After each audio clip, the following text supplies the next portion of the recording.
የተወሰኑ የጓደኞች አሉ ወርቅ ማይኒንግ ላይ የጀመሩ it's a nice business ግን it's also like drug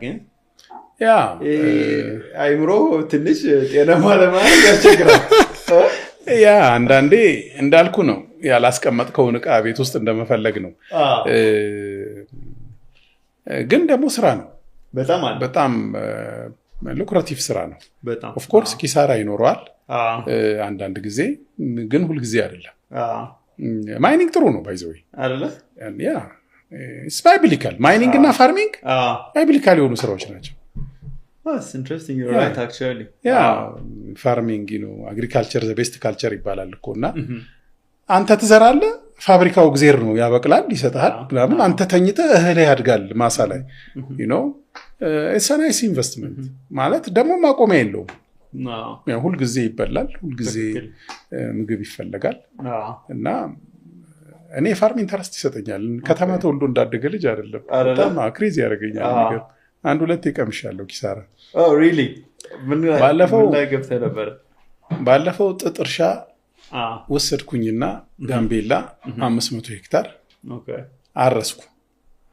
አረስኩና አይ ቲንክ ወደ 10 ሄክታር ነበር ያረስኩት እና አምጥቼ ሸጥኩ በሚቀጥለው ልገባ ስል ደቡብ ሱዳን ምናምን ግጭት ነበርና በስደት መጣው እኔ መሬት ላይ ነው ያረፉት ዛር አርምድ ሁለት ሚስት ምናምን ልጆቹ ምናምን እዛሉ እዛው ቁጭ ብለዋል ስለዚህ ተነሱ ድረስ ካልኩ አንድ ጥይት ነው የሚያስፈልገው ይለኝ ከዛ አጅቦኝ ሄደው ጓደኛዬ ነበር ወታደር ነበር ከርዳታ ድርጅት ነው የመጡት መድኃኒት ነው ምግብ ነው የሚያስፈልጋችሁ ይያላችሁ ነው አላቸው የዛው ሀገር ልጅ እኮ ነው ከዛ ጌታዬ እነኝ ሰዎች ይገሉሃል በቃ ብትሄድ ይሻላል አለ እኔም ሳያቸው ትንሽ ኑሮ የመረራቸው ናቸው so I didn't go back በቃ አንድ አመት ያቺን 500 ሄክታር አንድ አመት 10 ሄክታሯን አረስኩ በቃ ወጥቼ መጣሁ ብዙ አግሪካልቸር የሚያስቸግረው ከሴኩሪቲ ጋር የተያያዘ ነው እኛ ጋር የሚመጡ ሰዎች ላይ ብዙ የከሰሩት አግሪካልቸር ላይ እና only ችግር ደግሞ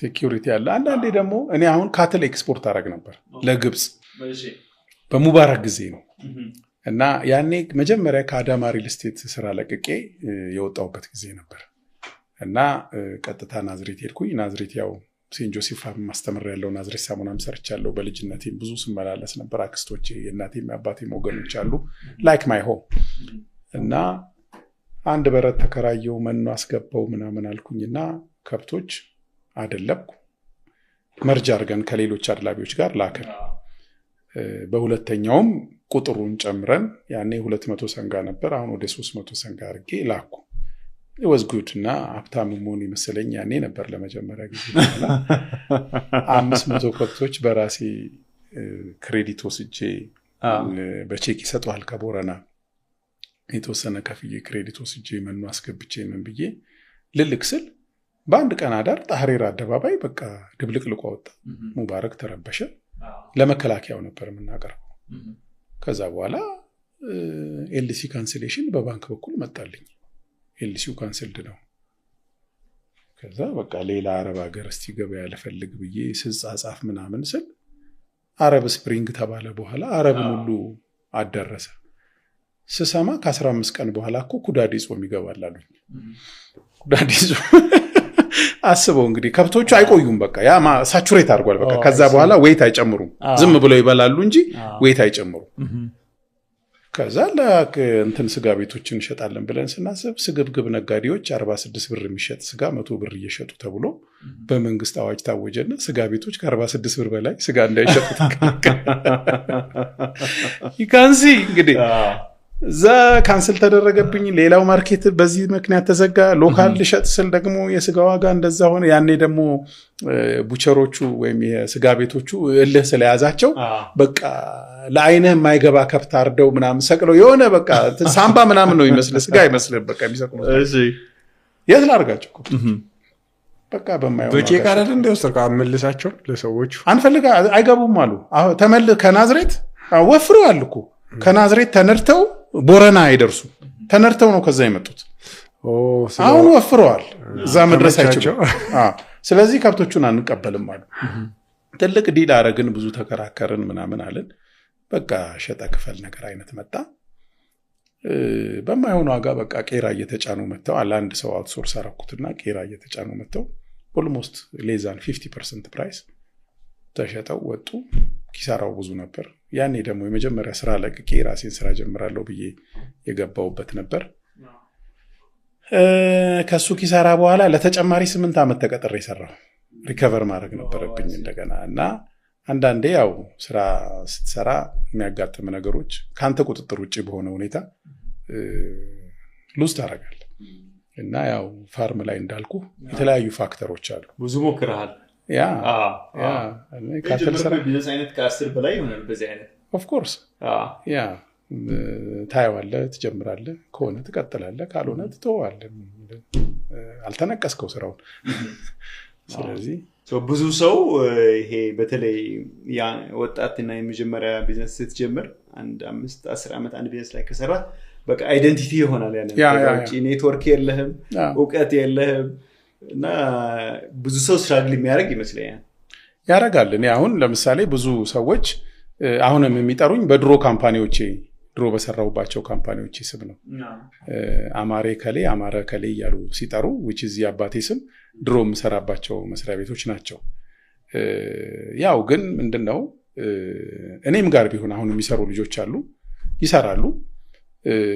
በእነሱ አስፓይሬሽን ልክ ወይም በእነሱ ፖቴንሻል ልክ እኔ ጋር ፖዚሽን ከሌለ፣ የስራ ፖዚሽን ከሌለ ለቀው ሌላ ቦታ ቢሄዱ I'm happy, I have no problem።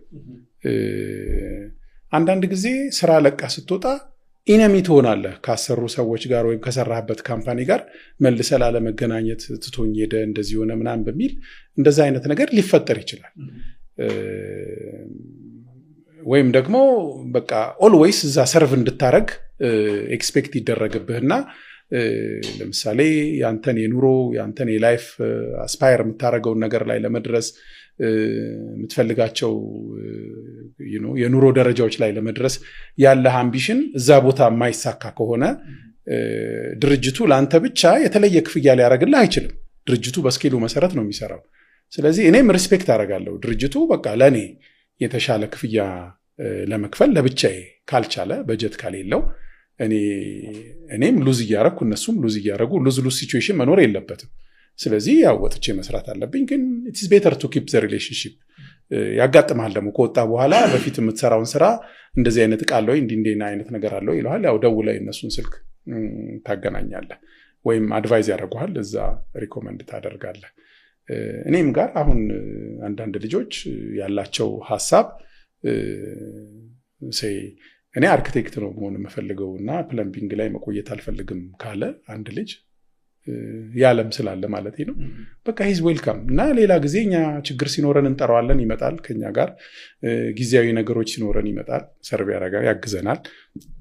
እኛም ደግሞ ምናልባት እዛ ያልተሳካለት ነገር ካለ በሚፈልገው ፖዚሽን መጥቶ ከኛ ጋር ቢሰራ አሰ ቲም ነው የምናየው እና የኛ ፋሚሊ የአፍሪ ፋሚሊ ነው ብለን ነው የምንወስደው። አመታዊ በዓሎች ስናከብር እንጠራቸዋለን። ቀድሞ እኛ ጋር የነበሩ ልጆች መጥተው ከኛ ጋር ኢንጆይ ያደርጋሉ። ኤግዚቢሽን ምናምን ሲኖረን ራሳቸው ሰምተው መጥተው ስታንድ ላይ አቁመው ከስተመር ያናግሩልናል እና እንዲህ አይነት ነገር ሲኖር ጥሩ ነው። ምክንያቱም አንድ ድርጅት ውስጥ የሰራተኞችን ሙሉ ፍላጎትና የነሱን የእድገት ደረጃ ሊያሟላ አይችልም። ምናልባት ይሄ መስሪያ ቤት እነዚህ ልጆች ትሬን አድርጎ ገርቶ እንደ ሀገራዊ ግዴታውን ተወጥቶ አሰልጥኖ ለሌላ ኢንዱስትሪ መልቀቅም አለበት። ሲጀመር it is normal በአንድ ድርጅት ውስጥ በሂውማን ሪሶርስ ሴክተር ስትመለከት there is move in አለ፣ move around ያደርጋል፣ move out ያደርጋል። ሌላ ነገር የለውም። ሂውማን ሪሶርስ በቃ የሰው ኃይል ይገባል፣ የውስጥ እድገት አለ፣ ቨርቲካል ግሮዝ አለ፣ ግራና ቀኝ ዝውውር አለ። ከዛ ይወጣል፣ ወይ ለቆ ይወጣል፣ ወይ ታሞ ይወጣል፣ ወይ ሞቶ ይወጣል፣ ወይ በጡረታ ይወጣል። ይሄ ኮመን ነው። ግን ብዙ ጊዜ እንደዚህ አይነት ነገሮችን በጸጋ እንቀበላቸውም እና ምናልባትም ደግሞ እኔ ቢሮ ያ አንድ ሰው ወይ ፋይናንስ ሰልጥኖ ወይ ቴክኒካል ነገር ሰልጥኖ የራሱን ስራ ለመክፈት እንደ አንድ ትምህርት ቤት የሚሆነው ከሆነ አም ቬሪ ግላድ መጥቶ ቢሰራ እና እኔም የሰራሁባቸው ቦታዎች ላይ ላይፍ ታይም የመቆየት ምክንያቱም ጌን አታረግም። እውቀት የተለያየ እውቀት አይኖርህም። ጊርድ የሆነ ነገር ትሆናለህ። ለድርጅቱም አጠቅመውም ኮንፊደንስ ስለማይኖርህ ድርጅቱ ውስጥ ደረትን ሞልተህ የምትናገር ሰውና ማንኛውም ነገር አውቀህ የምትሰራ ሰው አትሆንም። ኮንፊደንስ የሌለው ስራ የማይለቅ እዛች ቦታ የተጣበቀ ምናልባትም የራስን ቢሮክራሲ እዛ ውስጥ እየሰራ የምትቀመጥ አይነት ሰው ትሆናለህ። እና ለድርጅቱ ፖዘቲቭ የሆነው ኒው ብለድ ይመጣል፣ ይሰራል፣ ይለምዳል፣ ደግሞ ይሄዳል፣ ሌላኛው ይመጣል። ኢዝ ኮመን ሶ አማፒ ውዛት ብዙም በሰራሁባቸውና በለቀቅኩባቸው ቦታዎችም አስፈላጊውን ትምህርት ወስጄ ሄጃለሁ። እኔም ጋር መጥተው ሰርተው ሲሄዱ ደግሞ አም ሃፒ። ጥጌ እያነሳ ያለው ግን እሱ እንዳለ ሆኖ ጥጌ እያነሳ ያለው ግን አንዳንድ ሰው አንዳንድ ኢንዱስትሪ ውስጥ ይገባና ያ ኢንዱስትሪ እንደ ማንነቱ ኦር በቃ የኔ ነው ከዚህ መላቀቅ አልችልም የሚሉ ሰዎች አሉ። እንትኑ ላይ ነው እሱ ዲስከስ ኢንዱስትሪው ላይ ለምን ስቲክ አላረክም?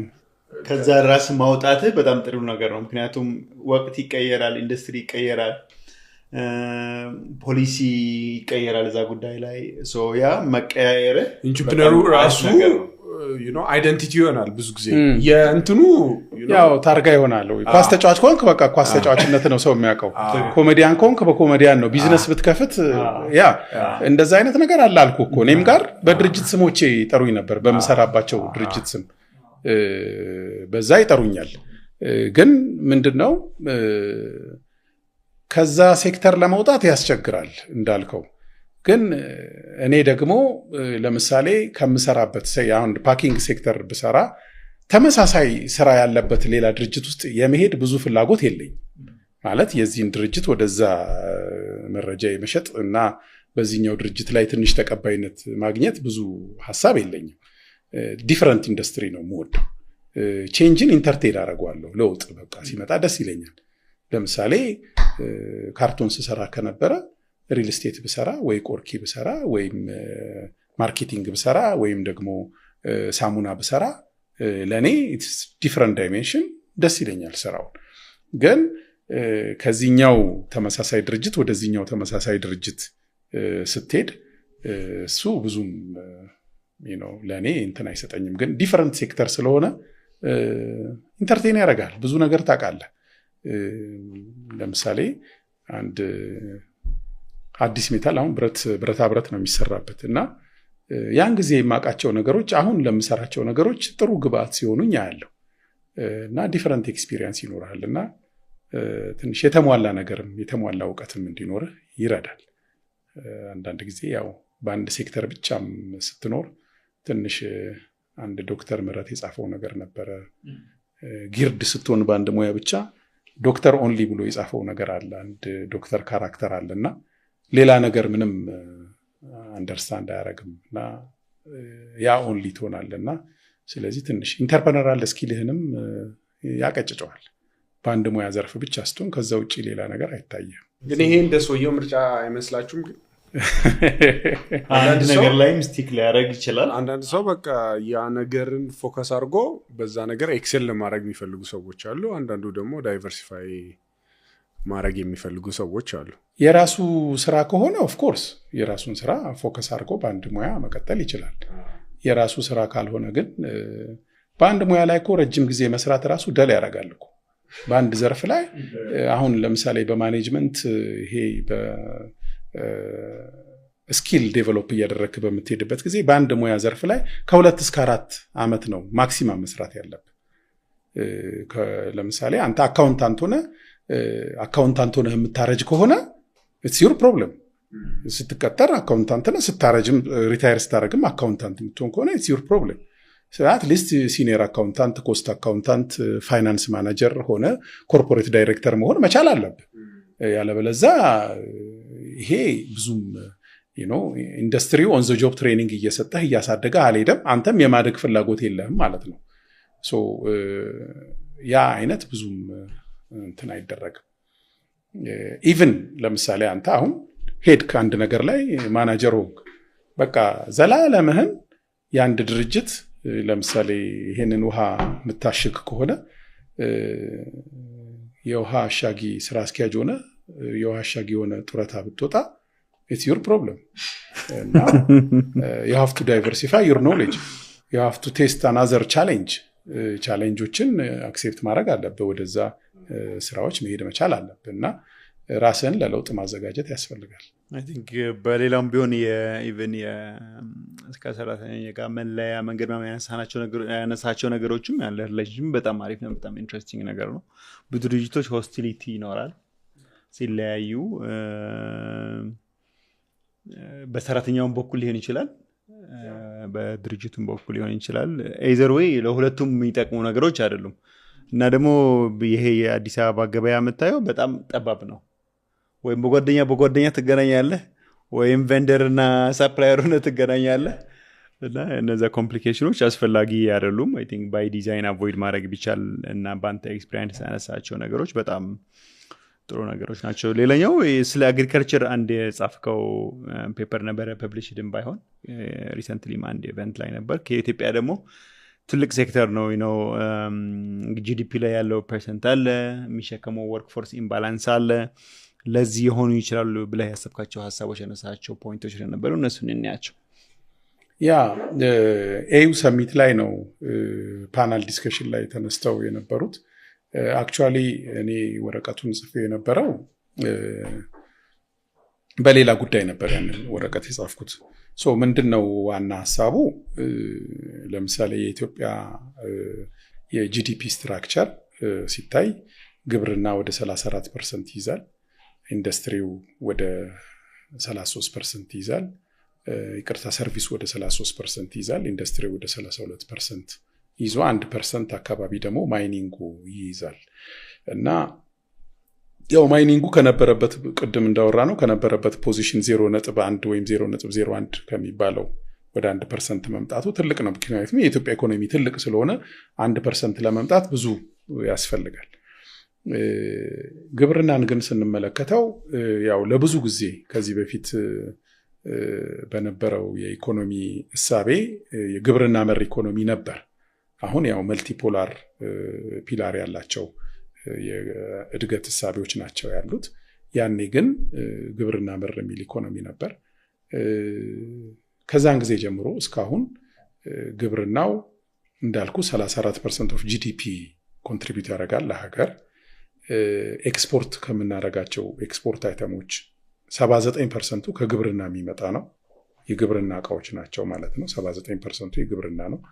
and 75% of the population ደግሞ የወርኪንግ ፎርስ ደግሞ ከወርኪንግ ፎርሱ 75% የሚተዳደረው ግብርና ላይ በመስራት ነው። ስለዚህ ይህን ሁኔታ ስንመለከተው ፋይናንሻሊ ደግሞ ስንመለከተው ለግብርና የተሰጠው ብድር ከ5 እስከ 10% ነው ለግብርና ፋይናንስ የተደረገው። እና ይሄ ኢኮኖሚክ ስትራክቸሩ ትንሽ ኢንባላንስ ያደርገዋል። በማክሮ ሌቭል በምትመለከትበት ጊዜ ኢምባላንስ ያደርገዋል። እንደውም ራሱ ይሄ ከ5 እስከ 10 የሚለው ቁጥር አግሮ ፕሮሰሲንግ ኤክስፖርት ላይ የተያያዙ ብድሮች ስላሉበት ፕሮሰስ ኤንድ ኤክስፖርት ስላሉበት እነኛ ስለሚይዙት ነው እንጂ ፕራክቲካሊ ለፋርሚንግ የተመደቡ ብድሮችን በምንመለከትበት ጊዜ ከ5% በታች ነው ያሉት ለፋርሚንግ የተሰጡ ብድሮች። ፋይናንስ የምናደርገው 5% ነው። የኢኮኖሚያችን 30% 34% የሚመነጨው ከግብርና ነው። የኤክስፖርታችን 79% ከግብርና ነው። የሰው ኃይላችን 75%ን የያዘው ግብርና ነው። ስለዚህ ይሄን ስንመለከት 5% እና 10% ፋይናንስ እያደረግነው ግብርና ላይ ለውጥ ኤክስፔክት ማድረግ ያስቸግራል። ስለዚህ ግብርናው ትንሽ ለውጥ የሚደረግበት አጀስትመንት የሚደረግበት ነገር ይፈልጋል። አንደኛ ለምሳሌ ከዚህ በፊት የገበሬዎችን ፋይናንስ እንዲያደርጉ ተብሎ ማይክሮ ኢኮኖሚዎች ማይክሮ ፋይናንሶች ተቋቁመው ነበር። እነኚህ ሁሉ ማይክሮ ፋይናንሶች ከገበሬው ይጠራቀሙና ሲያድጉ ባንክ ይሆኑና መተው ለከተማ ለትሬዲንግ እና ለኮንስትራክሽን ነው ብድር የሚሰጡት። ለገበሬው ተመልሰው ሪስትሪክትድ ሆኖ ለገበሬው ብቻ እንዲያገለግሉ አይደረጉም። So we drained the money from the farmers and we lent it to the merchants and construction ማለት ነው። ለንግድና ለግንባታ ለመሳሰሉት ነገሮች ብድሩን አምጥተን እንሰጠዋለን፣ ለሌላ ሴክተር እናውለዋለን ማለት ነው። ይሄ ነገር ገቨርንመንት አቴንሽን ይፈልጋል፣ ፖርትፎሊዮ አጀስትመንት ይፈልጋል። ፖርትፎሊዮ አጀስትመንት ማለት ባንኮች ለሴክተሮች የሚሰጡት ብድር ከሴክተሩ ፍላጎት ጋር የተጣጣመ እንዲሆን መደረግ አለበት። ብዙዎች ጊዜ ወርኪንግ ካፒታሎች ቢልዲንጎች ምናምን ኮላተራል ስለሚቀርቡና የኪሳራ መጠኑ በጣም አነስተኛ ስለሆነ ባንኮች የሚያዘነብሉት እንደዚህ አይነት ኮላተራል ላላቸው ድርጅቶች ብድር መስጠት ነው። ይሄ ደግሞ በሀገር ደረጃ በማክሮ ኢኮኖሚ ሌቭል ስትመለከተው የሀገሪቷን የፋይናንስ ፍሉድ ወደ አንድ ቦታ ብቻ እየቀዳ ያኛውን ድራይ ያደርገዋል ማለት ነው። ስለዚህ የኢትዮጵያ የግብርና ምርት እንዲያድግ ከተፈለገ ለምሳሌ አሁን በአመት አንድ ጊዜ የምንዘራባቸው ቦታዎች ለምሳሌ 75% ኢምፕሎይዎች ያሉት የፋርሚንግ ሴክተር ወይም ግብርና ውስጥ ነው ካለን እነኚህ 75%ዎች በአመት አንድ ጊዜ ብቻ በመዝራት ወይም 3 ወር ሰርተው 9 ወር ስፔንድ ሲያደርጉ ነው የሚውሉት። ምክንያቱም ያው ክረምት ከሐምሌ ነሐሴ፣ መስከረም፣ ጥቅምት ድረስ ይሰራል። ከዛ በኋላ ታጭዶ እንግዲህ በዓላት ናቸው የሚበዙት። ከዛ በኋላ ጥምቀት ነው፣ ገና ነው፣ ፋሲካ ነው፣ ሰርግ ነው። ካልቸሩ ስፔንዲንግ ካልቸር ውስጥ ይገባል ገበሬው። ስለዚህ ያለውን ጥንፍፍ ያደርግና ግንቦት ላይ ለማዳበሪያና ለምርጥ ዘር ደግሞ ብድር የሚጠየቅባቸው ሁኔታዎች ተመልሰው ይመጣሉ ማለት ነው። እንደዚህ አይነት አዙሪት ሰርክሎች ላለፈው ብዙ ዓመታት መተናቸዋል። ስለዚህ ኢትዮጵያ ውስጥ መሬቶቻቸው አንደኛ ያው ሴትልመንት አማራጭ መውሰድ መቻል አለብን። ከጎረቤቶች ሀገር ስንመለከት ወይም የታችኛውን ተፋሰስ ሀገራት በምንመለከትበት ጊዜ የሱዳንና የግብፅ አሰፋፈራቸው በሙሉ ናይልን ይዘው ነው፣ ዳርና ዳሩን ነው። ስለዚህ ሪቨርሳይድ ነው ሴትልመንታቸው።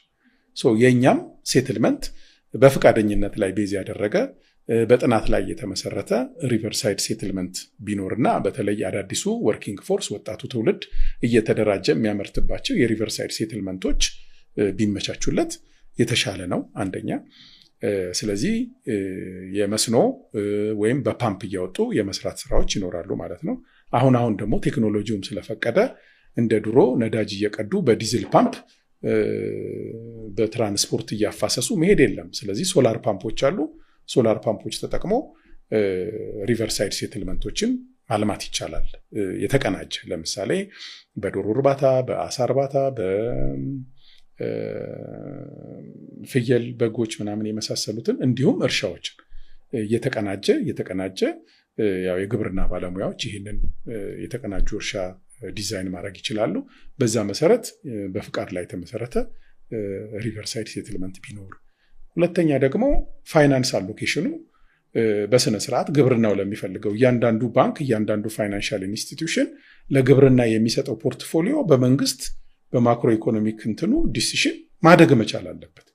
15-20% መድረስ መቻል አለበት። ምክንያቱም የኮላተራል ኢሹ ነው የሚነሳው። እነሱ ሪስክ ነው የሚያስቡት። የባንክ ሪስክ እየታሰበ ሁል ጊዜ ግብርናው እየቀጨጨ ግን ከሱ የሚገኘውን ዲፖዚት የተጠቀሙ ማይክሮ ፋይናንሶች ገንዘባቸውን ሰብስበው ባንክ እየሆኑ መልሰው ለነጋዴና ለቢልዲንግ የሚያበድሩበት ሁኔታ መቀየር መቻል አለበት ማለት ነው። እዛ ላይ ያተኩራል ፔፐሩ። ሁለተኛ ደግሞ አሁን ኢትዮጵያ ያለችው ያው ኢኩዌተር ላይ ነው። የፀሐይ ብርሃን እንደ ልብ ነው። ያው 30 months of sunshine ብለን የምናወራላት ሀገር ነች። በዚች ሀገር ላይ የጉድጓድ ውሃዎች በሶላር ኦፐሬት የሚያደርጉ የጉድጓድ ውሃዎችን መስራት ይቻላል። በየትኛውም የኢትዮጵያ አካባቢዎች ከ100 ሜትር ባነሰ ውሃ ማግኘት ይቻላል። በጣም ጥቂት ቦታዎች ናቸው ከዛ በላይ የሚያስቆፍሩት። ስለዚህ ከ100 ሜትር ባነሰ ውሃ የሚገኝባቸው ቦታዎችን ውሃ ፓምፕ አድርጎ ገበሬው ስፔንድ የሚያደርግበትን ታይም ፕሮዲውስ እንዲያደርግ ቢደረግ አትሊስት ይሄንን የምርት ጊዜ ሚኒማም 2 እና 3 ጊዜ ቢያደርገው ያ 75% ያለው የተያዘው የሰው ኃይል 2 እና 3 ጊዜ ሮቴት አድርጎ ከሰራ አይ ቲንክ ጂዲፒውን በከፍተኛ መጠን የማሳደግ ኢምፖርት የሚደረጉ ፍሩቶች አሁን የሚያሳዝነው ከግብፅ አፕል ሲመጣ ታያለ፣ ከሱዳን ሽንኩርት ሲመጣ ታያለ።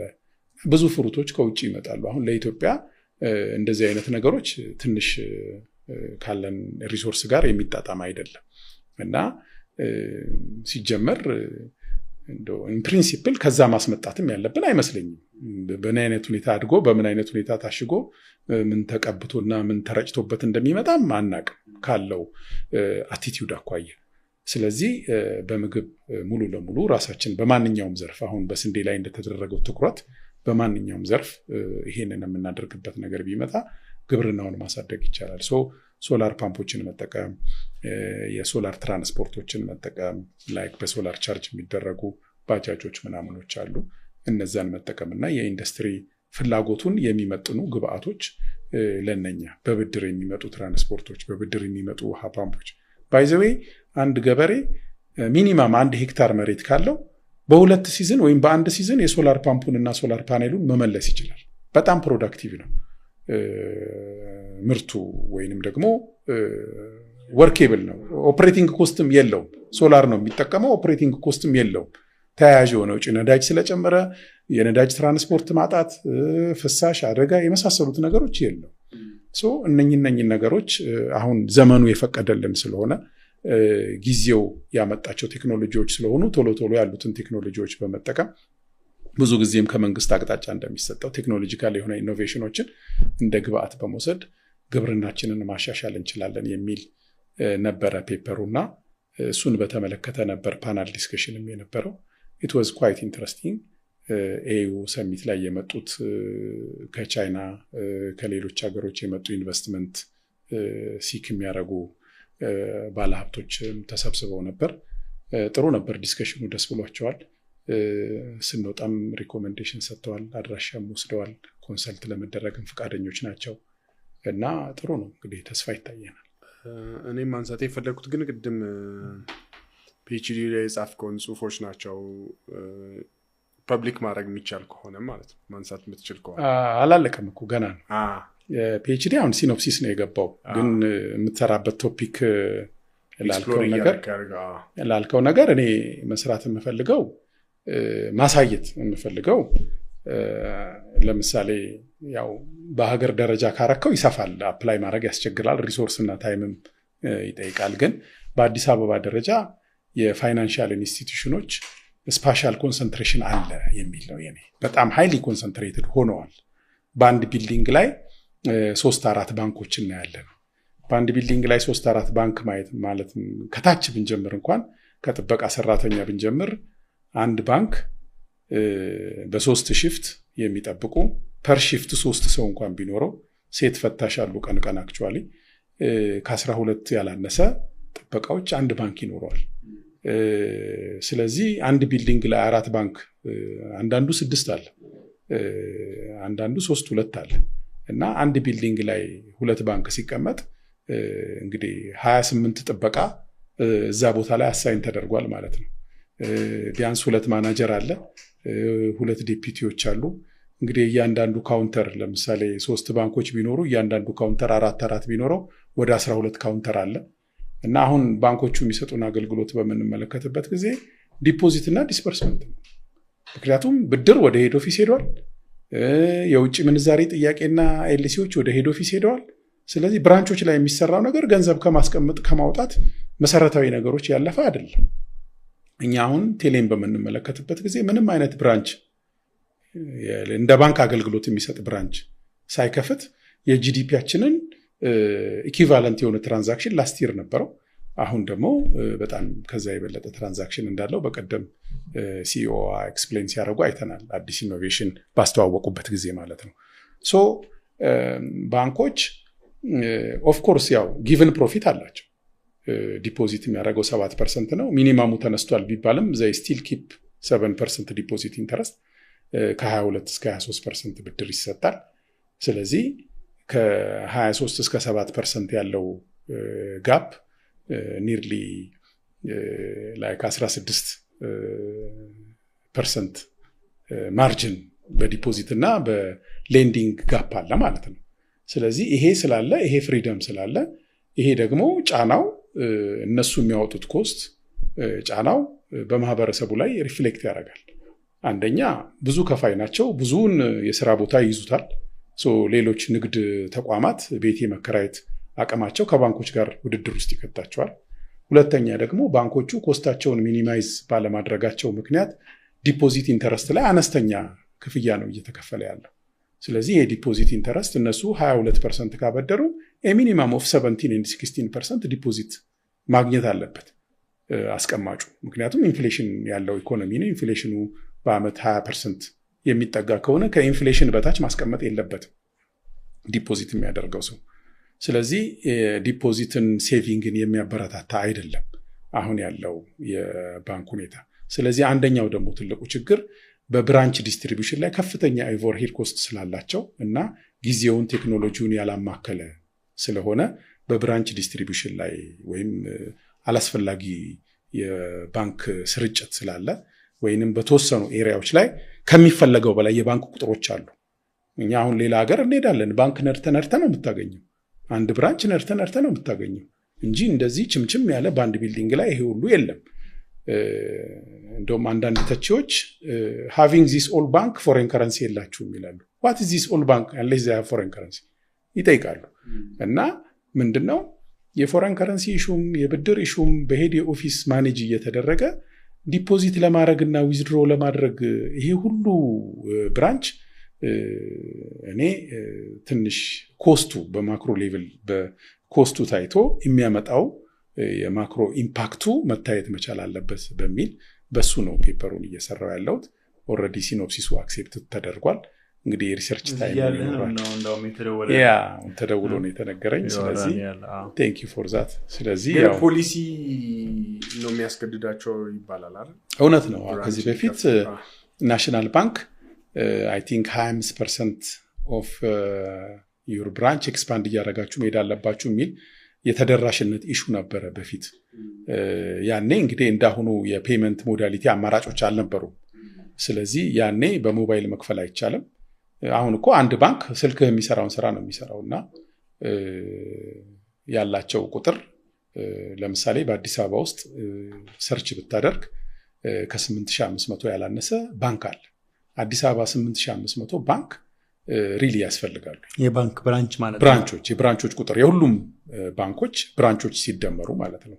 ጎግል አድርገህ ብትመለከት ከ8400 እስከ 9000 ብራንቾች በአዲስ አበባ ውስጥ ይገኛሉ ይልና እያንዳንዱን ባንክ ደግሞ ይሄን ያህል አለው ይላል። ሶ ያ ማለት ምንድነው? ከዚህ በፊት ኦፍ ኮርስ ስራዎችም ብድሮችም የፎሬን ከረንሲ ጥያቄም በብራንቾች ይሰራ ነበር ድሮ እና ብራንቾች አቅምም ነበራቸው። አሁን አቅም የላቸውም። ብራንቾች ተወስዷል፣ ከነሱ ወደ ሄድ ኦፊስ ሄዷል። መሰረታዊ ስራዎቹ ሄደዋል። ዶክመንት ሊያሰራ የሚችል በሞባይል ልትከፍለውና ልትቀበለው የማትችለው ስራ ወደ ሄድ ኦፊስ ሄዷል። ብራንቾቹ ቁጭ ብለው ዲፖዚት መሰብሰብና ክፍያ መክፈል ነው። ከዛ የተሻለ የተወሰኑ ስራዎች ቢኖሩም አሁን ካለው ስርጭት ባነሰ ቁጥር መሰራት ይችላል። ስለዚህ የነሱ የባንኮች ኦቨርሄድ በቀነሰ ቁጥር ላስቀማጩ የሚከፍሉት ኢንተረስት መጨመር ይችላል። ስለዚህ ኢቭን ኢትዮጵያውያን እኮ አሁን ሴቪንግ ካልቸር የለንም። ለምን? ገንዘብን ባስቀመጥከው ቁጥር የመግዛት አቅሙ እየቀነሰ ስለሚሄድ ዋዩ ዲፖዚት እና ሻይ እንኳን እንዳጠጣበት ነገ የምግብ ዋጋ ሊጨምር ይችላል ሌላ ቦታ። ስለዚህ ያው ጠጥተህ የሚሆነውን ትመለከታለህ እንጂ ወይ ባትሪ ስለዚህ ያ ኢንፍሌሽኑ የሚጣጣም ኢንፍሌሽኑን አትሊስት ኮምፐንሴት ሊያደርግ የሚችል ዲፖዚት መስጠት የሚቻልበት ሁኔታ መፈለግ መቻል አለበት እና እንደ ሀገር ሴቪንግ ካልቸራችን አሁን በተለይ መንግስት የካፒታል ማርኬት የሼሮችና አክሲዮኖች የሚሸጡባቸውን ነገር እያመቻቸ ስለመጣ አንድ አክሲዮን በ1,000 ብር፣ አንድ አክሲዮን በ10,000 ብር እንደ አክሲዮኑ ዋጋ መጠን ሲኖረን እኮ አንድ አክሲዮን የምገዛባት ከሆነ 10,000 ብር ቫሊዋን አውቃታለሁ። ስለዚህ ኦንላይን ገብቼ ወይንም ደግሞ በሚፈጠረው ሲስተም እንደሌላው ሀገር ቁጭ ብዬ 1,000 ብር ሲኖረኝ አንድ አክሲዮን እገዛለሁ እንጂ ዝም ብዬ ክለብ አልሄድበትም። ለምሳሌ ክለብ ሄደህ ስትመጣ 70-80 ሺህ ብር ስፔንድ ታደርጋለህ። ግን ይሄ ማለት 10-15 ሼር ወይ 20 ሼር ከባንክ ይገዛልሃል ብለህ ስታስብ ሰው ኢንቨስትመንት አፒታይቱ እየጨመረ ይሄዳል። ስፔንዲንግ ባህሪው እየቀነሰ ይመጣል። ስለዚህ እነኝን ነገሮች ለማበረታታት የግድ ባንኮች እንደዚሁ በሰፊው እግራቸውን ዘርግተው የያዙት የዲፖዚት እና የሌንዲንግ ማርጅንን ሊያስቡበት ይገባል ብዬ አስባለሁ። ክለብ ምሳሌ ወይስ ተመች ክለብ ሄዶ ግን ኢንቨስት ያረጋል ያ አሁን በ40 ወይ ክለብ ይወጣና በ40 ላይ ያረግ ይችላል ግን አትሊስት ሄዶ እንኳን ስፔንድ ቢያረግ ስንት አክሲዮን እንደሚገዛለት ሲያስብ ይቆጨዋል ለሚቀጥለው ጊዜ ሰልፍ አጀስትመንት ይሰራል ያ እሱ ሲሄድ አንተ ዲፖዚት አድርገህ ካሳየኸው he will follow your step ማለት ነው እሱ ለነገሩ ይሄዳል የሚችለው ምን ይመስላል ያው ገምቻለሁ ግማሹን እንኳን በሄድበት ሲል ግማሿን ፈልጋታል በትክክለኛ ሰው ምሳሌ እንድትሰጥ ፈልጌ